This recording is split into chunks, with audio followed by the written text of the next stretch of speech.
기브온 사람들이 길갈 진영에 사람을 보내어 여호수아에게 전하되 당신의 종들 돕기를 더디게 하지 마시고 속히 우리에게 올라와 우리를 구하소서. 산지에 거주하는 아모리 사람의 왕들이 다 모여 우리를 치나이다 하매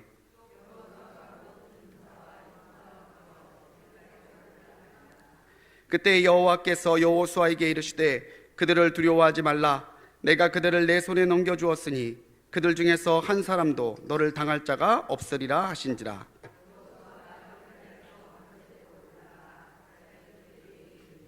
여호와께서 그들을 이스라엘 앞에서 패하게 하심으로 여호수아가 그들을 기브온에서 크게 살육하고 베토론에 올라가는 비탈에서 추격하여 아세가와 막게다까지 이르니라.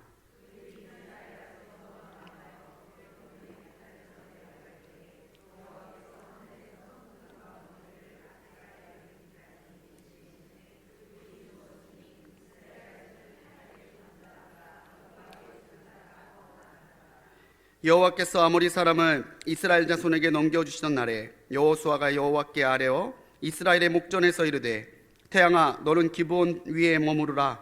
달아 너도 아얄론 골짜기에서 그리할지어다 하매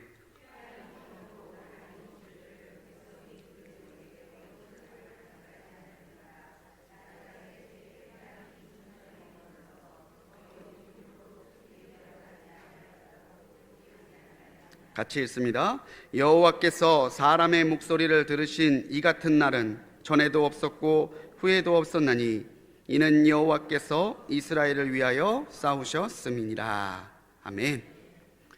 우리 옆에 있는 분들과 인사하시겠습니다. 말씀으로 은혜 받읍시다. 우리 인사하시겠습니다. 말씀으로 은혜 받읍시다.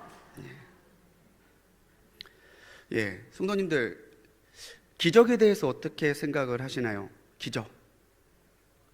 12월 한 달 동안 우리는 성경의 기적이라는 주제로 함께 말씀을 나누려고 합니다.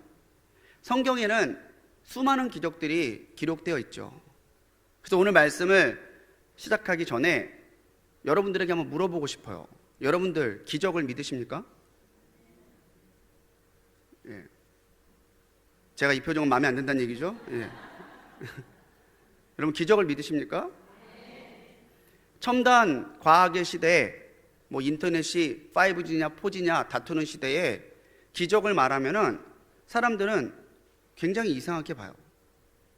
특히 성경의 기적에 대해서 고백하고 믿는다고 말하면은 광신적인 종교주의자 그 정도로 치부해버리기도 쉽죠. 하지만 과학의 시대를 살고 있다고 하는 이 시대에도 보면 과학이 설명하지 못하는 놀라운 현상들, 신비로운 현상들이 굉장히 많아요. 이성적, 과학적, 굉장히 맞는 말 같은데 그 이성이라고 하는 것이 감지하는 범위도 좁고요. 과학이라고 하는 것이 모든 것을 설명하고 있지 않다는 거죠. 성경 속의 기적은요, 크게 두 가지로 분류가 됩니다. 하나는 하나님이 행하시는 기적이고 또 하나는 하나님을 대적하는 기적이에요. 예를 들어서 모세가 바로의 앞에서 기적을 행할 때 디모데후서 3장 8절에 이름이 기록되어 있는 얀네와 얀브레를 비롯한 애굽의 술사도 모세의 기적을 그대로 따라합니다. 지팡이로 뱀을 만들고 물을 피로 만들죠. 동일한 현상이지만 이 기적의 목적이 완전히 달라요. 기적의 본질이 다르다는 거죠. 모세의 기적은 이제 이스라엘 백성들을 보내라고 하는 하나님의 명령에 전달되는 확증되는 증거였지만 애굽술사들의 기적들은 하나님의 권능을 흉내내고 하나님의 영광을 빼앗기 위해 행해지는 거였다는 거예요. 그렇기 때문에 분명히 기적을 기대하는 것이 불신앙적인 것이라고 말할 수 없지만은 우리가 기적을 대하는 태도에 있어서 기적의 현상보다 기적의 본질을 더 잘 분별해야 된다는 것도 아울러 말해주고 있는 것입니다. 흔히 기적은요, 성경에서 이적과 기사라는 말로 번역이 되죠. 이적이라고 하는 히브리어는 모페트라는 단어를 씁니다. 이 모페트라는 단어는 기이하다, 이상하다, 표가 되는 무언가 놀라운 일이다 라는 뜻이죠. 이 모페트와 거의 짝을 이루어서 사용되는 오트라는 단어, 기사라고 우리가 주로 번역을 하는데 이 오트라는 말은 징조, 표징이라는 뜻을 가지고 있습니다.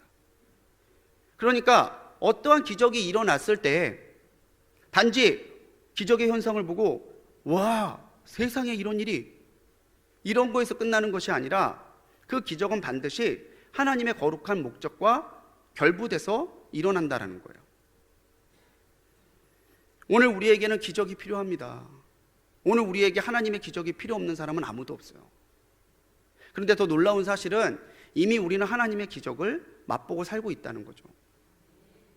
오늘 우리가 찬송했어요. 그레이스 찬양대가 너무 아름답게 찬양해 줬어요. 찬양이 뭐예요? 내게 기적을 행하신 하나님을 높이는 거예요. 하나님의 기적을 믿지 않고 하나님의 기적을 체험하지 않은 사람은 결코 할 수 없는 것이 찬양이에요.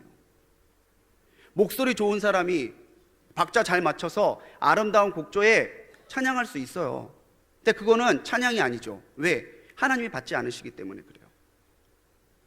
곡조, 내용, 박자 다 중요하겠지만 더 중요한 것은 그 찬송에 기적을 체험하고 기적을 감사하고 기적의 주체이신 하나님을 향한 우리의 믿음이 담겨 있느냐, 그게 더 중요하다라는 거예요. 오늘 우리의 삶과 신앙에서 기적은 어떤 의미입니까? 무엇보다 말씀드린 대로 우리는 기적의 목적에 더 주목해야 된다는 거예요. 성경은요, 목적 중심의 기록입니다. 어떤 목적, 하나님이 하신 일에 대해서 드러내고 알리고 거기에 대해서 그 의미가 무엇인지를 밝혀주는 책이죠. 그렇기 때문에 성경은 단순한 기록물이 아니라 하나님이 쓰신 기록이고 하나님에 대한 기록이고 하나님이 세상에 자신을 드러내는 계시의 책이에요. 그렇기 때문에 이 하나님을 드러내고자 하는 목적에 따라 성경은요, 어떨 때는 몇백 년도 과감하게 생각해서 기록하는 경우도 있고요. 또 어떤 일은 뭘 이렇게까지 자세하게 썼을까? 라고 할 정도로 세밀하게 기록돼서 나타나고 있는 부분도 있어요. 성경 주석학에서는요, 행간을 보라라는 말을 자주 씁니다. 행간.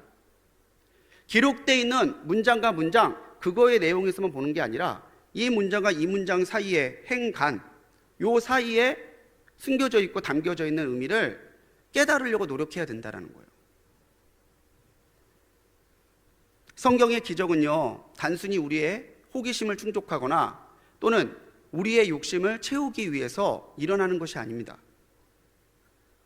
모페트와 오트라는 두 단어가 말해주듯이 하나님의 증거, 하나님이 하신 일에 대한 표가 되어야만 그것이 기적이라는 거예요.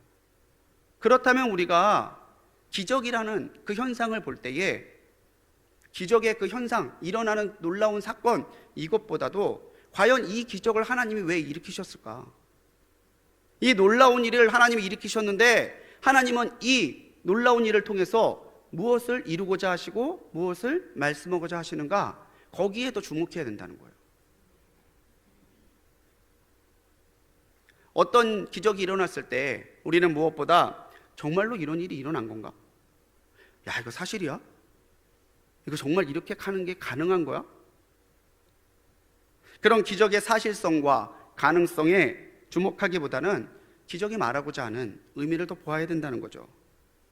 오늘 여호수아 10장 6절로 14절까지의 말씀 우리 같이 읽었는데, 여기에는요 이스라엘과 아모리 족속의 다섯 왕의 전투가 기록되어 있습니다. 근데 이 전투 가운데 하나님은 두 가지의 기적을 베풀어 주시죠.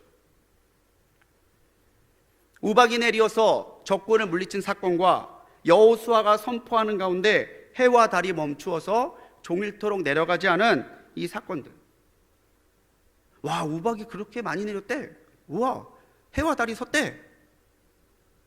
이게 아니라 왜 하나님이 우박을 내리셨고 왜 하나님이 해와 달을 멈추셨는가? 당신이 창조하시고 당신이 정하신 자연의 법칙의 질서마저도 왜 하나님이 그때는 그렇게 두지 않으셨는가? 그걸 봐야 된다는 거예요. 10장보다 앞선 배경이 되는 9장의 내용을 보면 가나안의 큰 성이고 또 용사들이 버티고 있는 기브온이 계속해서 들려오는 이스라엘의 소문, 이스라엘을 도우시는 여호와 하나님의 소문을 듣습니다. 들어보니까 이게 장난이 아니에요. 성도 무너뜨리고 막 요단강도 갈라버리고 이집트의 군대도 홍해에 수장시켜버리고 기브온 사람들이 하나님에 대한 두려움을 갖습니다. 야, 이런 큰 신이 함께하는 이스라엘 민족을 우리가 무슨 수로 이기냐. 만약 우리가 판단 잘못하면 우리도 여리고처럼, 우리도 아이처럼 진짜 멸망하고 말겠다. 이런 두려움 때문에 기브온 사람들은 계략을 꾸며서 이스라엘을 속여서 화친을 맺죠. 나중에 그들이 화친을 맺기 위해 했던 거짓말들이 들통나고 났을 때 여호수아가 이제 너희들이 하나님 앞에 한 약속이니까 이거 깰 수는 없고 대신에 너희가 우리의 종이 돼서 우리를 섬겨라. 굴욕적인 조건을 내는데도 파격적으로 전격적으로 수용해요. 아, 좋습니다. 당신들과 싸우지만 않을 수 있다면 우리 그렇게 하겠다고. 배신한 기브온을 징계하기 위해서 아모리의 5 왕이 연합하는데 그 이유가 2절에 나와요. 기브온이 이스라엘의 편에 선 것을 두려워했기 때문이라는 거죠. 이스라엘 하나도 상대하기 버거운데 자기네 전력에서 한 축을 담당해 줄 수 있는 기브온이 자기들한테 칼을 겨눈다는 것은 생각만 해도 끔찍한 일이었다는 거예요. 기브온 이거 그냥 두면 다른 민족들, 다른 성들도 줄줄이 이탈해서 이스라엘한테 항복할 것 같으니까 이거 우리가 징계해서 본보기를 보여줘야 된다고. 그래서 5당이 연합해서 올라온 거예요. 아무리 기브온이라도 5왕의 군대를 맞서 싸운다고 하는 것은 무리가 있겠죠. 그래서 화친한 이스라엘 지도자 여호수아에게 도움을 요청합니다. 오셔서 도우소서. 과연 기브온이 이스라엘과 화친한다고 했을 때, 화친을 결정했을 때 이런 상황이 올 거라고 생각을 못했을까요? 만약에 이스라엘하고 우리가 화친하면 쟤네들이 우리를 가만두지 않을 거야. 충분히 예상했을 거예요. 근데 기브온은 그렇게 밀려 들어올 아모리 족속의 다른 군대나 다른 왕들보다 자기들의 귀에 들려오고 있던 하나님의 소문이 더 두려웠다는 거예요. 하나님을 더 두려워하고 여리고를 무너뜨리고 아이성을 무너뜨렸던 하나님이 오늘 우리에게 와서 우리와 대적한다는 사실이 더 두려웠던 거죠. 여호수아는 이 요청을 받고 기브온을 위해 출진합니다. 어떻게 보면요, 아모리 족속이 4분이잖아요. 가만히 있으면 자기들끼리 싸우다가 정말 손대지 않고 코를 풀 수도 있는 그런 상황이 될 수도 있는데 여호수아는 용사들을 이끌고 출진해요. 왜요? 그 약속이 하나님 앞에서 한 약속이었기 때문에 그래요. 사람의 계약이 아니라 하나님 앞에 맹세한 약속이었기 때문에 하나님을 믿는 우리들이 기브온의 이 구원의 요청을, 약속을 깰 수 없었던 거죠. 하나님 앞에 한 약속을 지키기 위해 다른 왕들, 다른 군대보다 하나님을 더 두려워했던 기브온을 구하기 위해 일어난 전쟁. 그래서 이 전쟁은 철저하게 하나님을 위한 전쟁이었고요. 그렇기 때문에 하나님은 이 전쟁에 능력과 기적으로 개입하고 계신 거죠. 14절에서 분명히 이와 같은 내용이 기록되어 있습니다. 여호와께서 사람의 목소리를 들으신 이 같은 일이 전에도 없었고 후에도 없었나니 이는 여호와께서 이스라엘을 위하여 싸우셨습니다. 이스라엘이 싸운 게 아니에요. 기브온이 싸운 게 아니에요. 누가 싸웠어요? 하나님이 싸우셨어요. 하나님에 의한, 하나님을 위한 이 전쟁, 하나님께서는 참전하셔서 싸우셨다는 거예요. 그렇다면 우리가 오늘 이 전쟁에서 하나님이 일으키신 2개의 기적의 분명한 목적을 깨달을 수 있죠. 하나님이 하나님 되심을 보이시기 위해서, 그리고 하나님을 믿고 따르는 백성들을 하나님이 사랑하시기 때문에 하나님이 기적을 일으키신 거예요. 흔히 손가락이 아니라 손가락이 가리키는 것을 보라란 그런 말이 있어요. 들어보셨죠? 책 안 읽으세요? 많이 들어보셨죠? 여러분들이 설악산으로 단풍놀이를 갔어요. 저 단풍 좀 봐! 다 그랬는데 갑자기 옆에 있는 놈이 어머, 자기 네일 아트는 어디서 했어? 그러면 그 사람이 얼마나 답답하겠어요. 뭔 얘기야, 단풍 보라니까 왜 네일 아트 얘기가 나와. 하긴 또 그 가운데 친한 친구들도 있다. 저 단풍 봐. 자기 네일 아트 어디서 했어? 무지개 마을 앞에 가면 말이야. 본질이 뭔지 잊어버리는, 그러니까 친구겠죠.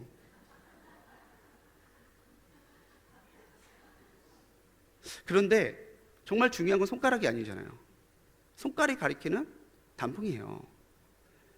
우리가 기적에만 주목하고 기적의 현상에만 몰입하면, 이게 가능한가 아닌가 논쟁에만 쌓이면 기적을 일으키신 하나님이 잊혀지고, 하나님이 기적을 일으키셨던 놀라운 목적은 더 잊혀지기 쉽다는 거예요. 기적은 하나님이 얼마나 우리를 위하시고 사랑하시는지, 긍휼히 여기시는지를 드러내기 위해서 일으키시는 놀라운 역사입니다. 기적을 통해 우리가 아니라 하나님이 드러나야 되고요, 기적을 통해 나의 욕심이 채워지는 것이 아니라 하나님의 거룩한 목적, 거룩한 계획이 이루어져야 돼요. 그것이 성경의 기적이라는 거죠. 기적에서 하나님이 없다면요, 신비주의나 기복주의가 돼요. 하나님 없는 기적은 재앙과도 같다는 거죠. 반면에 신앙에 하나님의 기적이 없다면 그 신앙은 습관적인 종교 생활이나 또는 생명력을 상실한 종교적 행위에 불과하다는 거죠. 하나님이 없는 기적은 재앙이고요, 기적이 없는 신앙은 화석과도 같아요. 그래서 무엇보다 우리 성도님들의 마음속에 기적을 일으키시는 하나님에 대한 분명한 이해와 믿음이 있어야 돼요. 그리고 기적을 기대하고, 기적을 기도하고, 기적을 간구하는 기적에 대한 태도가, 열린 마음이, 믿음의 마음이 필요하다는 거죠. 오병이어의 기적이 있었죠. 그 수많은 사람들이 먹었어요. 그리고 수많은 사람들이 예수님을 따라다녔어요. 예수님을 따르는 그 수많은 무리를 볼 때에 예수님께서는 뭐라고 하셨는지 아세요? 저들이 나를 따르는 이유는 기적을 보았기 때문이 아니라 먹고 배부른 까닭이다. 탄식이에요. 탄식. 그들이 체험한 기적은 분명 주님께서 일으키신 기적이었지만 그들에게 그 기적은 주님이 없어요. 떡과 물고기만 있어요. 기적을 보고 따르는 사람을 하나님은 기뻐하시는 것이 아니라 탄식하신다는 거죠. 기적을 가리키는 주목을, 우리 주님을 주목하고 또 주님의 살아계심을 내 매일의 삶에서 체험하는 것, 그것이 성도가 살아야 될 기적의 삶이라는 거죠. 신명기 7장 19절의 말씀입니다. 같이 읽습니다. 네, 하나님 여호와께서 너를 인도하여 내실 때에 강한 손과 편팔을 기억하라. 네, 하나님 여호와께서 내가 두려워하는 모든 민족에게 그와 같이 행하실 것이요. 아멘. 주님께서 너를 인도하실 때 가라 말씀만 하지 않으셨다는 거죠. 주님께서 가라 하실 때 이적과 기사와 강한 손과 편팔이 함께 하셨다는 거예요. 출애굽 자체가 기적이죠. 어떻게 이스라엘 사람들이 그 땅을 떠나서 약속의 땅으로 갈 수 있어요? 어떻게 홍해를 가르고 어떻게 만나를 먹고, 기적의 연장이에요. 기적의 연속. 그 가운데 계속해서 모세가 강조하는 건 뭐예요? 하나님이 살아계시다는 것을 믿으라는 거예요. 하나님은 기적을 일으킬 수 있는 능력의 하나님이시라는 것을 믿으라는 얘기예요. 손가락을 보는 것이 아니라 손가락이 가리키는 하나님을 보라는 거예요. 하나님은 지금도 살아계신 분인 줄 믿습니다. 그리고 그 기적으로 나를 위해 싸우시는 하나님이신 것을 믿으시기 바랍니다. 오늘도 하나님의 기적을 체험하고 그 기적이 가리키는 하나님 한 분만을 사랑하고 확신하는 우리 성도님들이 되시기 바라요. 기적만 따라다니는 신앙 끝이 안 좋아요. 기적이 없으면 하나님도 없는 거예요. 하지만 기적이 가리키는 하나님을 믿는 사람은 늘 하나님의 기적 가운데 체험한다라는 거죠. 하나님의 말씀은 언제나 우리에게 이것을 약속하고 있다는 거예요. 내가 너를 위해 싸우고 내가 너를 사랑하고 내가 너를 위해 능력을 행하리라. 기적을 체험하는 삶은 그렇다는 거죠. 약속을 확신하고 나도 싸우는 신앙이 되어야 된다는 거예요. 기적을 기대하는 사람들의 가장 큰 특징이 뭔지 아세요? 자기는 아무것도 안 해요. 와, 요거 하나만, 요거만 잘 되면.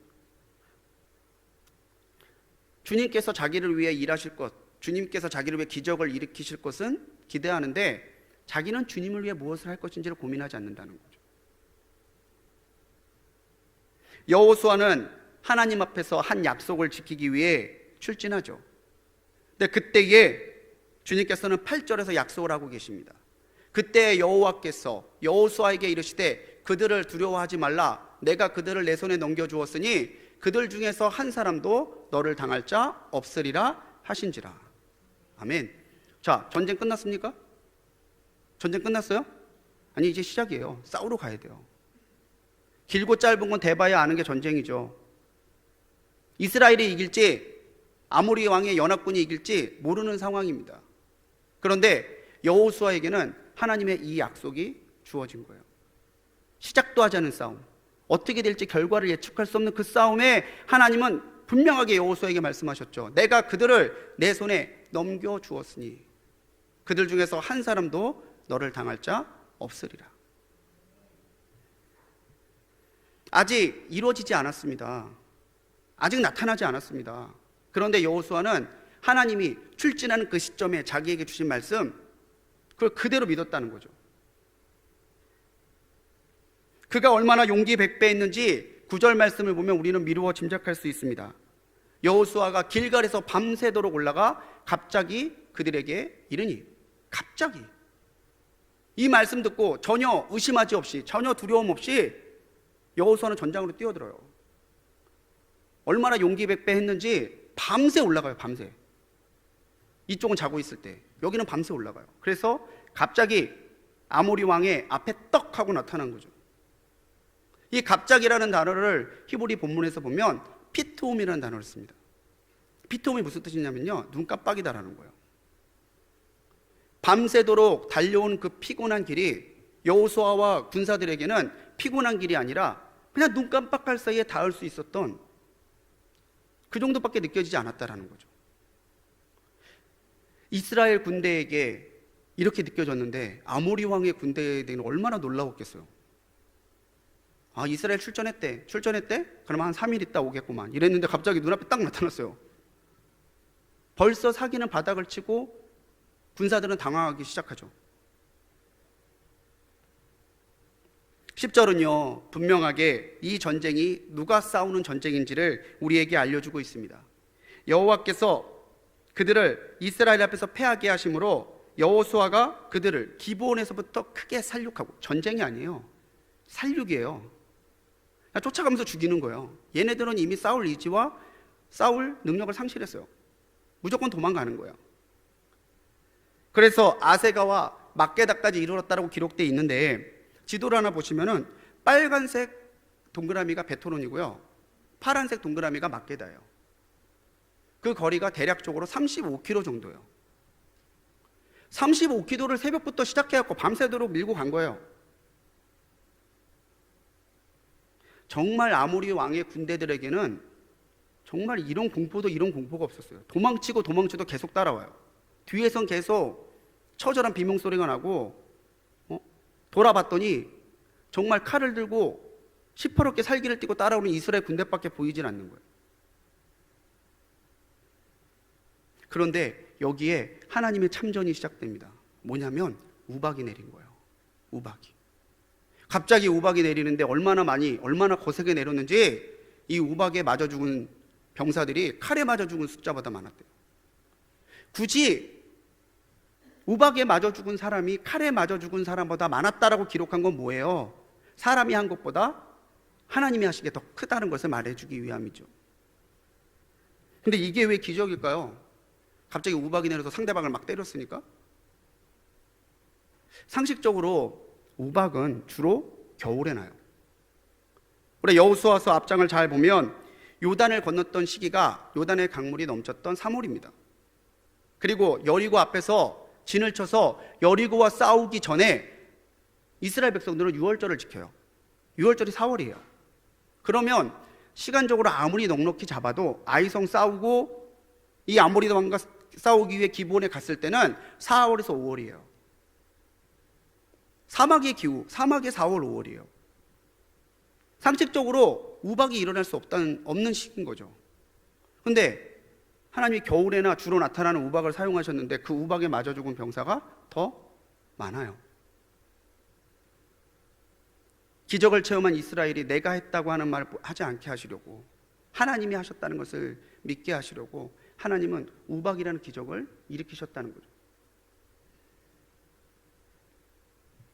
우박의 기적, 굉장히 놀라운 기적이지만 우리는 우박의 기적이 가리키는 것은 하나님이 더 크신 하나님이 여호수아의 믿음에 응답하셔서 참전하셨다는 것을 강조한다는 것을 더 주목해서 봐야 된다는 거죠.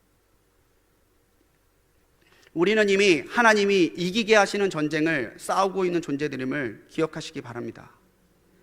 주님께서 요한복음 16장 33절에서 말씀하셨어요. 같이 읽습니다. 이것을 너희에게 이르는 것은 너희로 내 안에서 평안을 누리게 하려 함이라. 세상에서는 너희가 환난을 당하나 담대하라. 내가 세상을 이기었노라. 아멘. 환난이 있어요. 기적이 필요한 순간들이 있어요. 아무리 하나님이 나를 사랑하시고 나와 동행하시지만 나도 칼을 빼고 나도 목숨을 걸고 싸워야 될 순간들이 우리 삶에 있다고요. 그런데 그때에 주님께서 말씀하시는 명령은 뭐예요? 담대하라는 거예요. 왜? 주님이 이미 이겨놓으셨으니까. 주님을 따라 싸우기만 하면, 주님이 싸우셨듯이 나도 싸우기만 한다면 세상을 이겨놓으신 하나님이 그 전쟁에서 나 또한 이기게 하실 것을 믿음으로 바라보라고 주님께서 주신 약속의 말씀이라는 거예요. 우리는 이럴까 저럴까 결과를 알 수 없는 전쟁을 싸우는 사람들이 아니에요. 여호수아가 전쟁을 시작할 때에 하나님이 약속하신 말씀을 믿고 용기 100배 했던 것처럼 오늘 우리가 어떠한 영적인 싸움, 어떠한 상황 속, 내 세상 속의 싸움을 살아가든 이 싸움은 하나님이 이기게 하실 것임을 믿음으로 바라보고 담대한 마음으로 싸워나갈 수 있는 우리 성도님들이 되시기 바랍니다. 하나님은 승리를 약속하시고요, 우리를 기대에 찬 눈으로 바라보세요. 야, 너 내가 살아있는 거 믿지? 내가 이거 너 도와줄 거 믿지? 그치? 너는 믿지? 주님께서는 기대에 찬 눈으로 바라보는데 해봐야 알죠. 아유, 주님 그거 어떻게 알아요? 신앙과 불신앙이 갈리는 순간은 전쟁이 중이나 전쟁이 끝날 때가 아니라 전쟁이 시작할 때예요. 이미 신앙으로 전쟁의 승패는 결정된다는 거죠. 제가 얼마 전에 설교할 때에도 스파르타의 훈련에 대해서 말씀드린 적이 있어요. 기억하시죠? 사실 뭐 어제 일도 기억이 안 나는데 예, 스파르타의 군사훈련에는 그런 훈련이 있대요. 넓은 연병장에 병사들을 몰아놓는데 바닥에는 온갖 종류의 무기들이 있어요. 무작위로 잡아들고 싸워야 돼요. 근데 그때 짧은 무기를 집은 또는 부잘것없는 무기를 집은 사람이 두려워하거나 불평을 하면 지휘관이 그렇게 이야기한대요. 병사여, 당신의 무기가 짧다면 한 걸음 더 그대가 들어가라. 그러면 이기리라. 기적은 유행처럼 일어나지 않습니다. 기적은 어쩌다 보니 맞아떨어져서 나타나는 그런 로또와 같은 유행이 아닙니다. 기적은 하나님을 믿는 사람에게 하나님이 거룩한 목적을 품고 베푸시는 하나님의 사랑입니다. 하나님은 자신의 약속을 이루기 위해 또 그 약속을 믿는 그 사람을 지키기 위해서 기적을 베풀어 주신다는 거죠. 내게 주어진 것이 보잘것이 없다면 내가 한 걸음 더 믿음으로 들어가면 돼요. 그것이 믿음이고 그것이 성도의 싸움이기 때문에 그렇습니다. 다시 한번 묻습니다. 여러분, 기적을 믿으십니까? 그 약속대로 내게도 주님이 싸워주셔서 승리의 기적을 쓰게 하실 것을 믿으십니까? 그렇다면요, 기도의 자리로, 싸움의 자리로, 내가 전력해서 대적해야 될 문제의 자리로 회피하지 말고 주님 손 붙잡고 나가시기 바랍니다. 나보다 앞서서 싸우시고 내가 한 것보다 더 크게 싸우시는 하나님의 기적을 목도하고 하나님께 승리의 찬송을 부르게 되기까지 결코 물러서지 않는 믿음의 선한 싸움을 해나가는 용사와 같은 우리 성도님들이 되시기 바랍니다. 오늘 말씀에 기적이 우리에게 주는 것은 우리의 신앙이 기적을 선포하는 신앙이 되어야 된다는 거예요. 하나님의 기적과 이스라엘의 용맹한 속에서 전쟁은 일방적인 학살로 진행이 돼요. 그날은 12절에 이른 대로 하나님께서 아모니 자손을 이스라엘 자손에게 넘겨주신 날이었어요. 자, 앞에서 넘겨주신다고 그랬죠. 그런데 하나님께서는 그 말씀대로 이스라엘에게 넘겨주시던 날 그대로 이루어 주셨다는 거죠. 그때에 또 하나의 기적이 일어나요. 아까도 보여드렸지만 베토론에서 막게다까지 35km예요. 그 오랜 시간 동안 싸워왔으니까 당연히 시간은 새벽을 오후를 지나서 저녁 때를 향해 가고 있었을 거죠. 아모리 사람들은 그 지역의 지리에 익숙한 사람들이죠. 근데 이스라엘 사람들은 아직 그 지역의 지리에 대해서 잘 몰라요. 밤이 되면 추격도 어렵고요, 거꾸로 습격을 당할 수도 있어요. 그 순간 여호수아가 소리 높여 외쳤다라는 거예요. 우리 같이 읽습니다. 시작. 여호와께서 아모리 사람을 이스라엘 자손에게 넘겨주시던 날에 여호수아가 여호와께 아뢰어 이스라엘의 목전에서 이르되 태양아 너는 기브온 위에 머무르라, 달아 너도 아엘론 골짜기에서 그리할지어다 하매. 아멘. 정말 생뚱맞은 소리입니다. 어떻게 여호수아는 그 순간 이런 생각을 했을까요? 조금만 더 밀어붙이면 우리가 이길 수 있는데, 그 간절함 때문이었을까요? 어떻게 해와 달을 그 자리에 멈추라는 명령을 내릴 생각을 했을까? 근데 12절을 자세히 살펴보면요, 여호수아가 해와 달에게 말한 게 아니에요. 여호수아가 누구한테 아랬어요? 여호와께 아랬어요. 해야 달아 멈춰라! 그 전에 하기 전에, 그 전에 여호수아는 하나님 앞에 이 전쟁을 맡기며 싸우고 있는 이때에 결과마저도 하나님께 아뢰고 있는 거죠. 여호수아의 이 외침은 객기가 아니라 하나님께 소리 높여 올려드렸던 간구였고요, 하나님 당신의 약속대로 이 전쟁에서 이루실 것을 믿습니다는 믿음의 선포였어요. 그런 믿음과 그런 하나님을 향한 신뢰가 있었기 때문에 여호수아는 사람의 상식으로는 생각할 수도 없는 해와 달을 명령함으로 그 자리에 서라는 명령을 선포했다는 거예요. 14절에서 성경은 분명히 기록하고 있죠. 여호와께서 사람의 목소리를 들으신 이 같은 날은 전에도 없었고 후에도 없었나니. 여호수아의 이 선포를 하나님은 들으셨습니다. 기적은 하나님의 들으심에서 시작됩니다. 여러분 이걸 아셔야 돼요. 기적은요, 하나님이 들으시는 순간에 시작이 되는 거예요. 그러면요, 듣게 하셔야죠. 우리가 기적을 체험하지 못하는 가장 큰 이유가 그겁니다. 하나님 앞에 기적을 아뢰지 않습니다. 우리는 하나님이 들으시도록 소리 높여 선포해야 된다는 거죠. 요한일서 5장 14절에서 사도 요한은 말해요. 그를 향하여 우리가 가진 바 담대함이 이것이니 그의 뜻대로 무엇을 구하면 들으심이라. 들으심이라. 들으심이라. 예, 꼭 3번을 하셔야지 하시더라고요. 저는 이 요한일서 5장 14절 딱 묵상하는데 소름이 쭉 돋았어요. 내게 없는 담대함이 이것이었구나. 내게 부족한 담대함이 이것이었구나. 5장 14절 앞에서 참 가슴이 먹먹해서 그 5장 14절을 가만히 보고 있었어요. 이러고. 그래, 우리의 담대함은 그의 뜻대로 무엇을 구하면 들으시는 건데, 내가 뜻대로 구하지 않은 걸까? 아니면 주님이 들어주시는 것을 믿음으로 바라보지 않은 걸까? 왜 나는 담대하게 구하지 아니하였나? 그 생각에 이 5장 14절을 계속 보고 있었어요. 해와 달도 쓰라고 명령하는 여호수아의 담대함과 믿음 앞에 제 자신의 믿음이 얼마나 초라했는지 몰라요. 그런데요, 그 여호수아의 믿음이 도전이 되더라고요. 우리가 아무려면 해와 달을 멈추는 것보다 더한 일을 얘기하겠어요? 우리가 아무려면 들으시는 하나님에 대한 믿음이 없겠어요? 하나님이 아무려면 우리가 그 믿음을 가지고 하나님 앞에 아뢰일 때에 하나님이 들어주시지 않겠어요? 이 구절을 읽으면서 해와 달이 멈췄다는 내용에만 눈길이 머물기 쉽습니다. 하지만 오늘 본문은요, 해와 달이 멈춘 것은 그냥 결과예요. 하나님이 역사하셨더니, 여호수아가 아뢰었더니, 하나님이 들으셨더니 해와 달이 멈췄어. 해와 달의 중요성은 그 정도예요.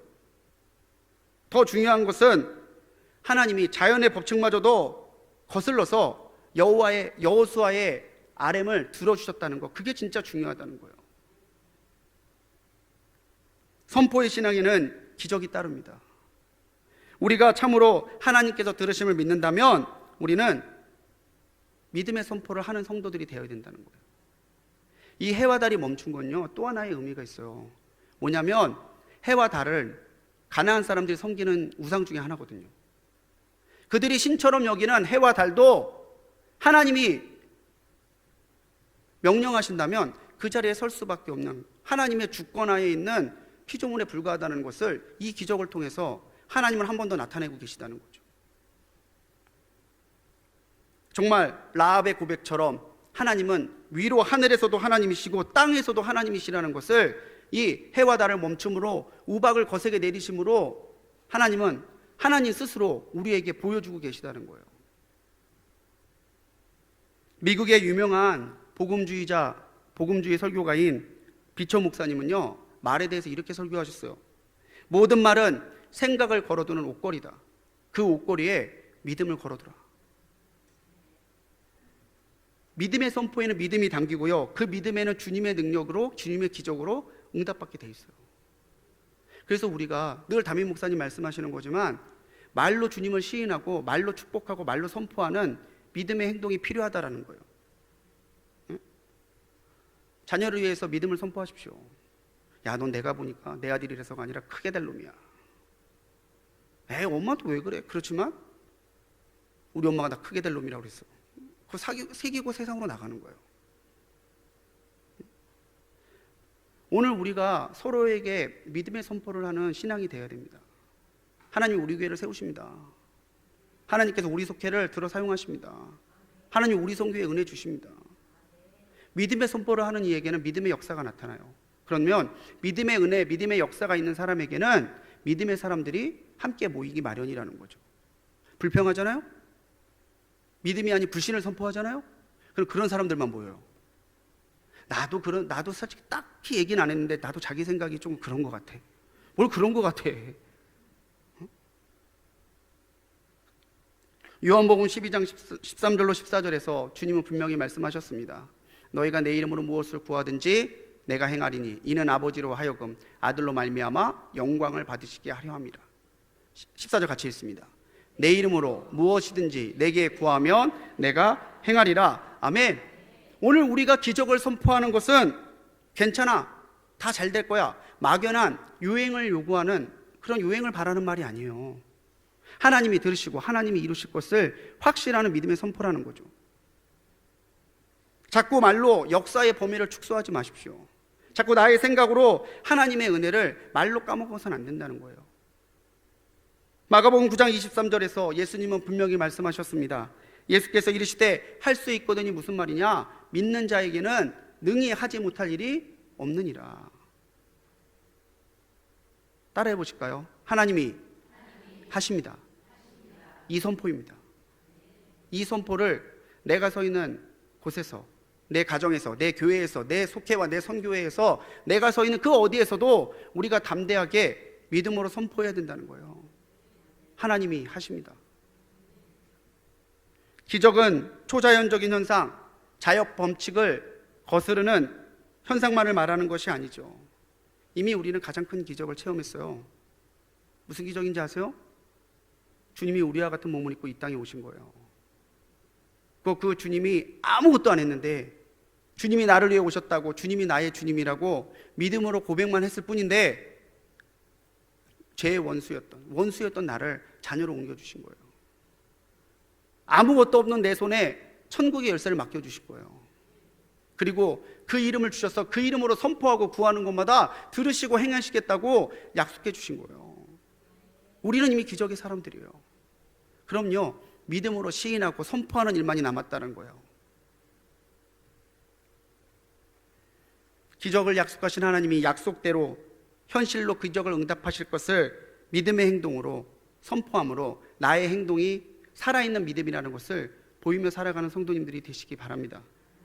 그리고 예수의 그 이름으로 하나님의 기적을 선포하며 나갈 때에 하나님이 고난과 문제의 자리에서 나를 들어 승리의 길로 가게 하실 것을 믿음으로 바라보는 우리 성도님들이 되시기 바랍니다. 우박을 내리셔서 앞장서 싸우시고 해와 달을 멈추셔서 믿음의 선포를 들어주신다는 것을 보여주셨던 하나님의 그 들으심과 역사하심이 오늘 우리 모든 성도들의 삶 가운데 우리가 하나님의 능력과 예수 그리스도의 이름을 선포하는 그 자리에 더 놀랍게 일어날 것을 믿음으로 바라보며 한 걸음씩 믿음의 길을 전진해 가는 우리 모든 성도님들이 되시기를 주님의 이름으로 간절히 축원합니다.